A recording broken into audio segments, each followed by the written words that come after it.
In this Blender video, I'll be demonstrating how to make this animation of dirt being washed off of some text. During the video, I'll be using some features that were added to Blender in version 2.79, so make sure that you have that version or newer before starting the project. I'll be using Blender version 2.79b. Let's start by creating a new project. So from the File menu, select New, and then click on Reload Startup File. To make it easier to see the scale and location of the objects that we'll be adding, switch from Perspective to Orthographic View by pressing 5 on the number pad. When we render the final animation, it will be in Perspective View. Now we're going to enable a couple of add-ons. So from the File menu, select User Preferences and click the Add-ons tab. Make sure that the Categories is set to All, and then type Fracture in the search box. Add check marks next to both Cell Fracture and Cell Fracture Crack-It. Later on, we're going to be using the Cell Fracture Crack-It add-on, but you'll notice that there is a note for this add-on that says to enable the Cell Fracture add-on. That's why we're enabling both of them.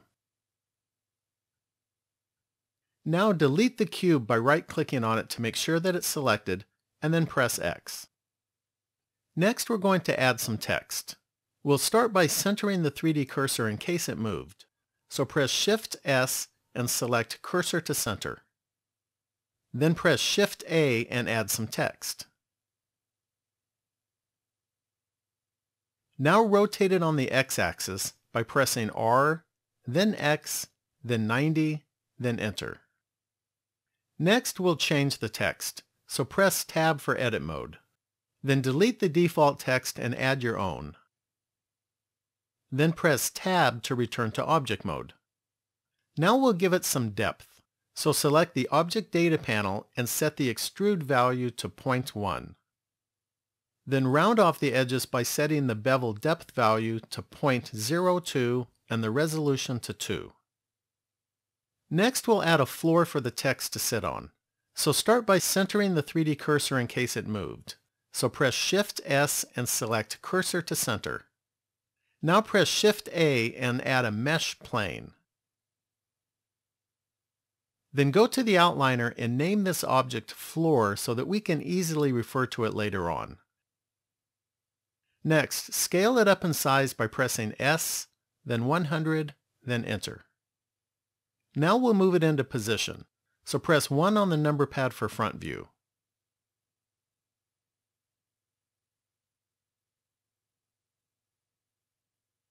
Then drag the floor down until it's even with the bottom of the text. Now let's set up the materials for the floor and text. So switch to the Material panel. Then click the New button.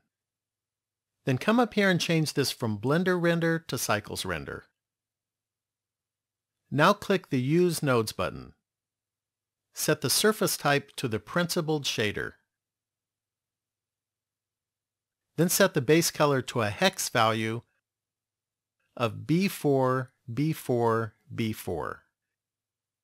This is not a metal material, so verify that the metallic value is set to 0. To prevent the floor from being too reflective, set the roughness value to 0.2. Now right-click the text to select it. Then click the New button and set the surface type to Principled Shader. Then set the base color to a hex value of E4 7F00. This is going to be a non-metal material with a glossy surface, so verify that the metallic and roughness values are both set to 0. Next, we'll set up the lighting, so select the lamp from the outliner. Then select the Object Data panel if it's not already selected. Make sure that the point lamp is selected and set the size to 3. Then click the Use Nodes button and set the strength to 3000. Now I'll switch to rendered view to see what this looks like. In addition to using the lamp, we're also going to light the scene using the background color. So switch to the World panel. Set the color to the maximum white color. You may notice that the reflections on the edges of the text don't look quite right. To fix this, right-click the text to select it. Then switch to the Object Modifiers panel and add an Edge Split modifier. Now the reflections look much better. Now I'll switch back to Solid View. Next, we're going to add a dirty substance on top of the text. So with the text still selected, press Shift-D to duplicate, move it to the front, and left-click. Now find the first text in the outliner and click the button that looks like an eye to hide it. Next, we're going to add a Remesh modifier to this copy of the text to even out the mesh a little. So add a Remesh modifier. Then remove the check mark that's next to Remove Disconnected Pieces so that the modifier will be applied to all of the letters. Then add a check mark next to Smooth Shading. Now set the Octree depth value to 7. You may need to set this value slightly differently depending on how many letters are in your text. The more letters you have, the higher you'll want to set it. But don't set it too high because the surface of the text should look a little rough. Now we're going to use the add-on that we enabled near the beginning of the video. So click the Create tab. Then scroll to the bottom and open the Crack It section. Before the Crack It add-on can be used, it's necessary to convert the text to a mesh. So press Alt-C and select Mesh from Curve, Meta, Surf, Text. Now increase the max crack value to 500, which will increase the number of cracks. Then click the Crack It button. On my computer, this takes about 30 seconds to finish, so I'll briefly pause the video until it's done. The Crack It add-on is done now, and you'll notice that it added new text that is cracked and left the other text unchanged. We don't need the text that is not cracked anymore, so right-click it to select it. Then press X to delete. Now we're going to change the material of the cracked text, so right-click it to select it. Then in the Material Preset section, select Tree Red, and then click the Apply Material button. This will automatically set up the material for us. Now select the Object Modifiers panel if it's not already selected. This next step is important. Change the number of render subdivisions to 1. If the view and render values don't match, then when we render the final animation, this cracked text will not become transparent when the water hits it.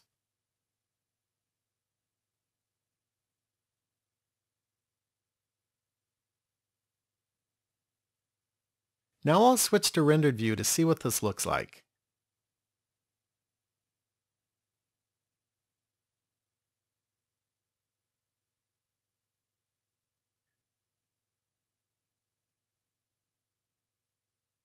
Next, go to the outliner, find the original text that we hid earlier, and click the button that looks like an eye to unhide it. We're going to be positioning the cracked text over the original text. So we're going to make the original text a little thinner so that it can be covered better. So right-click the original text to select it, and then switch to the Object Data panel. We can make the overall text thinner by changing the offset value to a negative value. I'm going to set it to -0.01.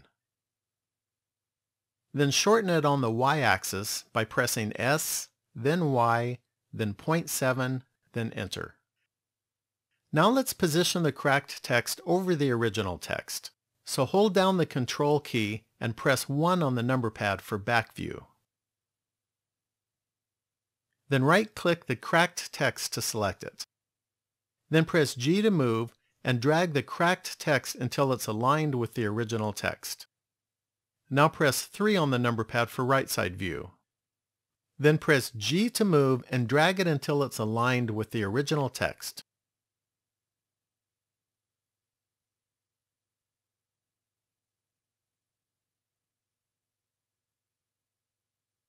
I'll switch to rendered view to see what this looks like.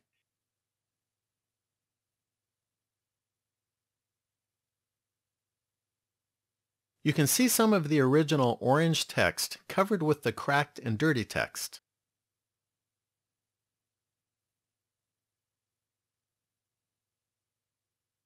This is a good time to save what we have so far, so I'll select Save As.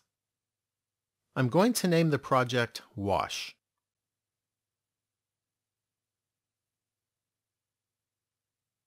Next, we're going to add water to this project by using a fluid simulation. So we need to add a cube object that will define the area where the water will be located. This object will also become the water during the simulation. So center the 3D cursor in case it moved by pressing Shift S and select Cursor to Center. Then press Shift A and add a mesh cube.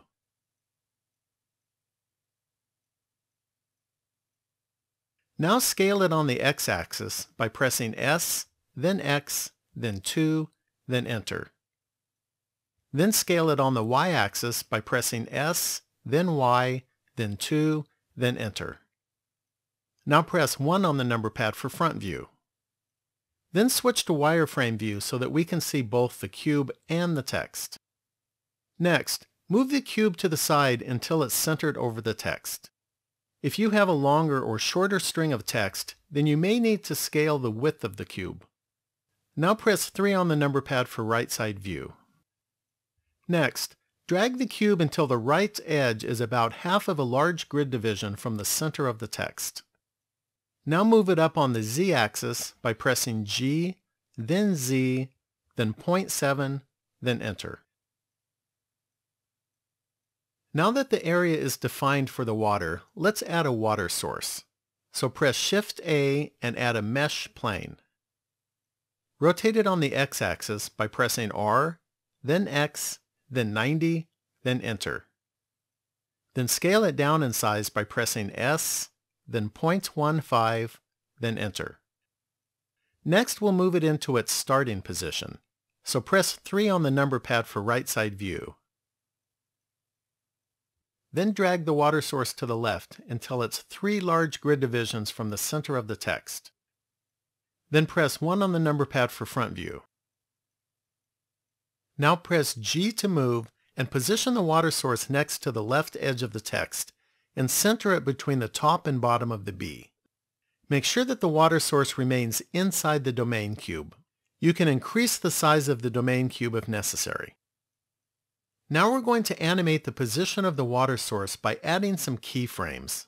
It's going to start on the left side, then move to the right, and then back to the start. So verify that the frame number is set to 1. Then set a keyframe by pressing I and select Location. Now set the frame number to 60.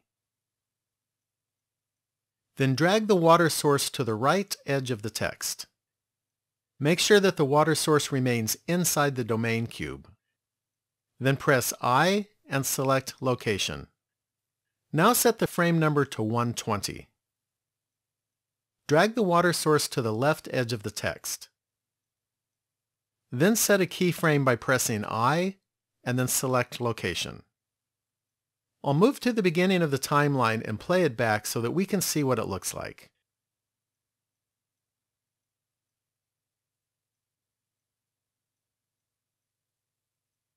Next, we're going to set up the fluid simulation values for the cube. So right-click the cube to select it. Then switch to the Physics panel. You may need to expand the panel on the right to bring the Physics button into view. Now click the Fluid button and set the fluid type to Domain. This sets the area that the fluid simulation will take place in. The final resolution value sets the detail of the fluid. Increasing this value increases the detail, but it also increases the bake time and the memory requirements. You can view the required memory here. Currently, the required memory is about 14 megabytes. I'm going to increase the final resolution to 120. At this resolution, the required memory increases to about 85 megabytes. Make sure that this value doesn't exceed the capabilities of your computer.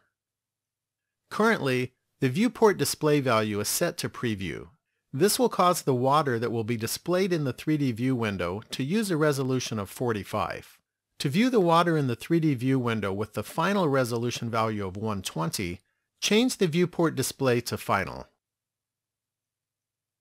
These values set the start and end times for the simulation in seconds. I'm going to keep the start time set at 0, and I'll change the end value to 2. This will give us a 2-second fluid simulation. This does not mean, however, that the final animation video will only be 2 seconds long. The length of the video is set by the start and end frame values. I'm going to set the end frame value to 170. This video will be rendered as 24 frames per second, which will make the length of the video about 7 seconds. Since we have a 2-second fluid simulation and a 7-second video, Blender will stretch the 2-second fluid simulation over the entire 170 frames. So when we play the final rendered video, the 2-second fluid simulation will be played in slow motion for 7 seconds. This entry box contains the name of the directory that will hold the baked data for the fluid simulation. Since the default directory name is automatically generated by Blender, 2 different fluid simulation projects located in the same directory could both point to the same bake directory and interfere with each other. So I'm going to lengthen the directory name to make it specific to this project. By the way, the size of the data files that will be stored in this directory can be very large. For this project, the total size of the files in this directory will be about a gigabyte.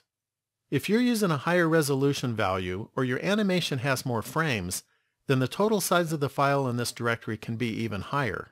Since these files are so large, after I render the final animation, I'm going to delete them from my hard drive. Next, down here, open the Fluid Boundary section and the Fluid Particles section. We can make the simulation generate water droplets when the water is splashing around by setting the generate value and the subdivisions value.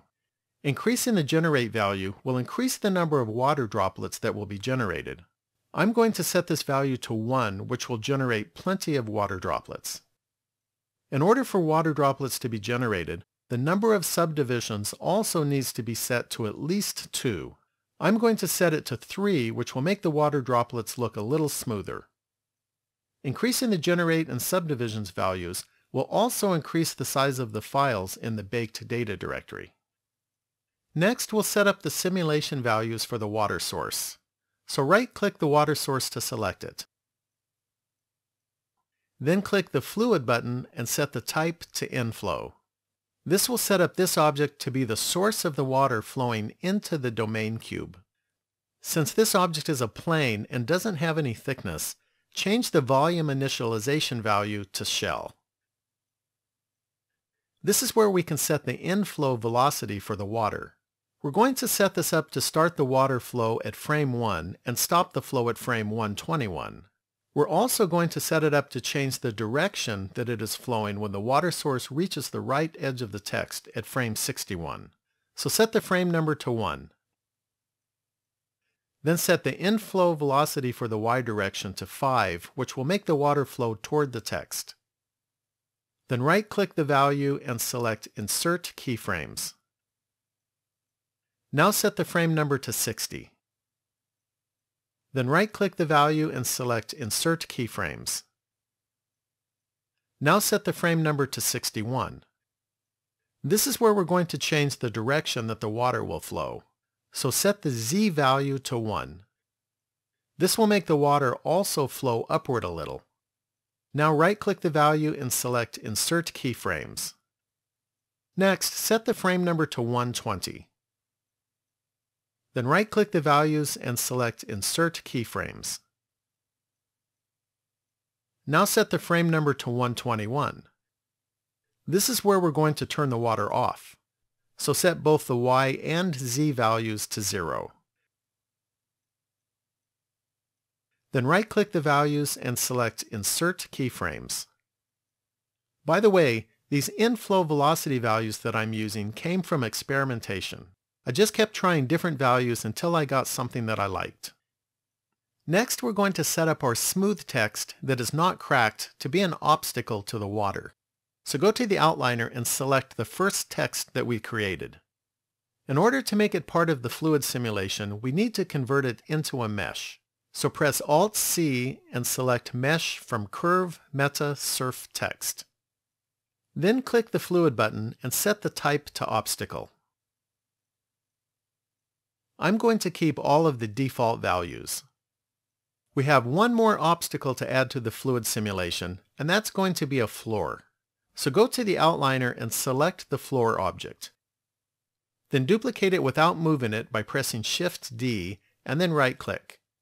Then scale it down in size by pressing S, then 0.02, then Enter. Now press 7 on the number pad for top view. Then press G to move and drag it until it's lined up over the domain cube. We're going to move this smaller floor down a small distance below the large floor that we duplicated it from. I'm doing this so that the bottom of the water, which will rest on this smaller floor, will be hidden below the large floor. This will make the water, which is visible above the large floor, look better.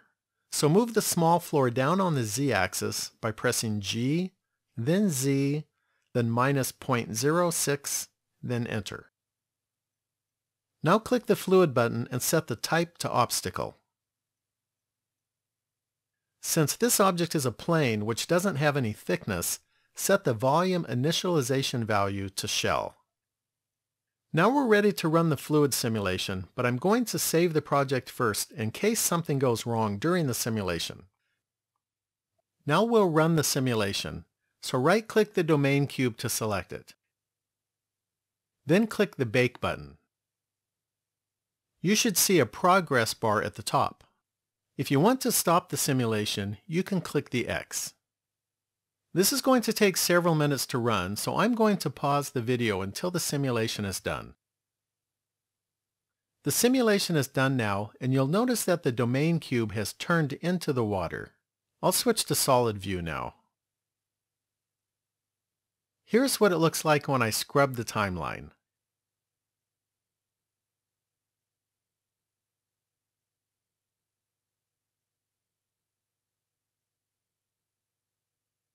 If you need to be able to see the original domain cube, then change the frame number to a high value that's outside the simulation range. To see the water again, change the frame number to something within the simulation range. As I mentioned earlier, this simulation generates some large files on your hard drive. In my case, all of the files add up to about 1 gigabyte. So after I render the final animation, I'll be deleting these files. Next, let's set the material for the water. So switch to the Material panel. Then click the New button. Set the surface type to the Principled shader. I'm going to leave the base color set to the default white color. Now come down here and change the transmission value to 1. This will make the material clear like water. Now let's smooth it out. So click the Tools tab and then click the Smooth button.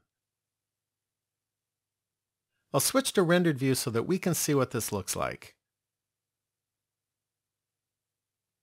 Next, we're going to set things up to make the cracked, dirty text disappear when the water hits it.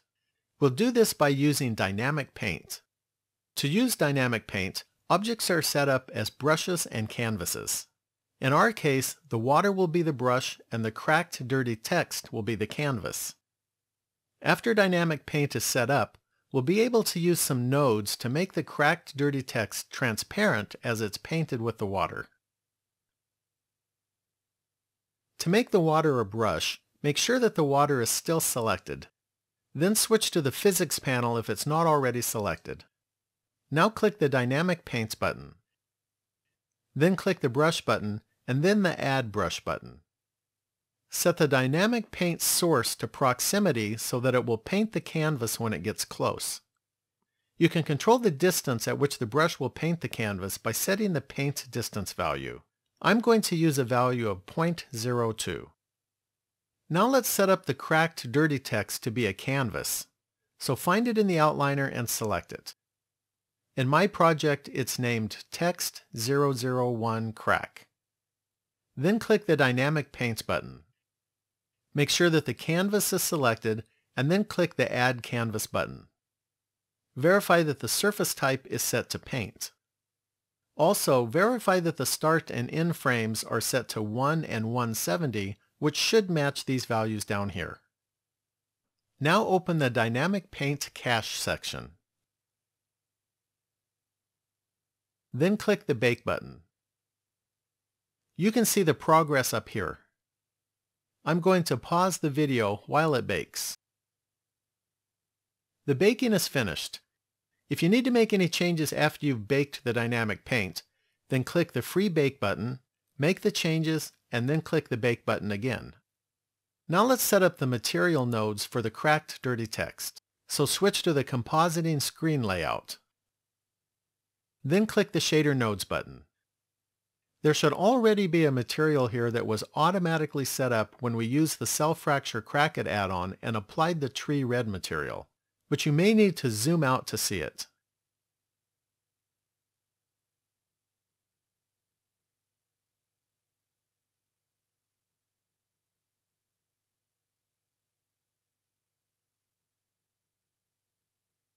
Move the last node on the right, which is the Material Output node, to the right.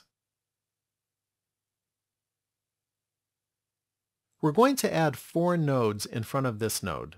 So press Shift-A and select Shader, and then Mix Shader. Drop it on the connection going into the Material Output node. Then press Shift-A again and select Shader, and then Transparent. Connect it to the bottom Mix Shader input.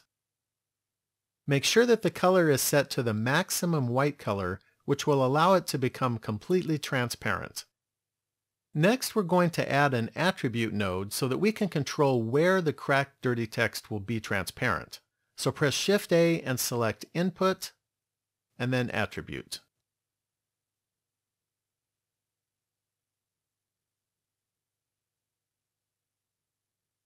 Connect the Factor output to the Mix Shader Factor input. We don't need the Properties panel right now, so to free up more space, I'll close it from the View menu by selecting Properties. Now open the Physics panel. You may need to expand the panel on the right to bring the Physics button into view. This is the Dynamic Paint setup for the cracked, dirty text. Open the Dynamic Paint Output section. We're going to be using the Paint Map layer in the Attribute node, so click this plus button to add it. Now we need to copy this name to the Attribute node's entry box. You can just type the name if you'd like, but I'm going to select it and use Ctrl-C to copy it, and Ctrl-V to paste it. Now we have one more node to add, so press Shift-A and select Converter, and then Math. Drop it on the connection going into the Mix Shader Factor input.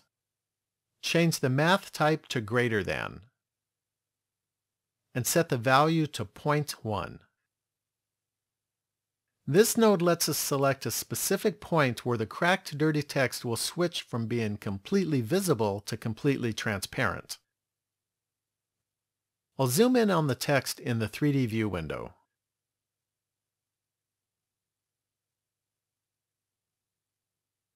The areas that are blue should now be transparent. To see this, I'll switch to rendered view. At the current frame in the animation, the bottom part of the text has been washed clean, but you'll notice that there are some areas that are black instead of transparent. This can happen because the number of transparent bounces is limited. The solution is to increase the number of transparent bounces that Blender uses.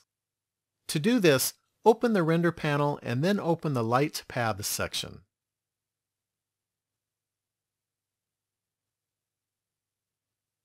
Increase the max transparency value to 100, which should be more than enough. The black areas are now transparent. Now return to the default screen layout. Next, we'll set up the camera view. So press 0 on the number pad for camera view. This is the view looking through the camera. I'll zoom in a little. Now I'm going to lock the camera to the view. To do that, press N to open the Properties panel and put a check mark next to Lock Camera to View. Then press N again to close the Properties panel. Now I can zoom, pan, and rotate while looking through the camera. Now I'll set up the view that I'd like to use.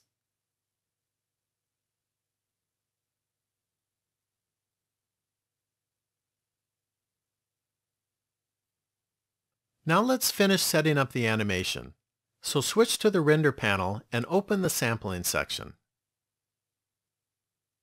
I'm going to set the number of render samples to 50. The larger this value is, the better the final animation will look, but the longer it will take to render. I'm also going to set the clamp indirect value to 2, which will help make the render less noisy. Now come up to the Output section. This is where you set the directory where your animation will be saved. Click on this button and navigate to the directory that you want to use. Then click this button to create a subdirectory. I'm going to name it Wash. Now select the new directory and click Accept. Next, click here to set the file format. If you select an image format, then each frame will be rendered as an individual image. If you select a movie format, then the animation will be rendered as a single movie file. I'm going to select the PNG format, which will render each frame as an individual image. Now we're ready to render the animation, but I'm going to save the project first. It's a good idea to save the project before rendering in case something goes wrong during the rendering process. To render the animation, go to the Render menu and select Render Animation. If you want to stop the rendering process before it's done, you can press the Escape key, or you can click the X next to the Render Progress bar. Now I'll pause the video until it's done. The animation is done rendering now. It took my computer about 2.5 hours to render the animation. This is the final frame that was rendered. If you want to return to the previous view, you can click this button and select 3D View. To view the animation, go to the Render menu and click on Play Rendered Animation, or you can press Ctrl F11.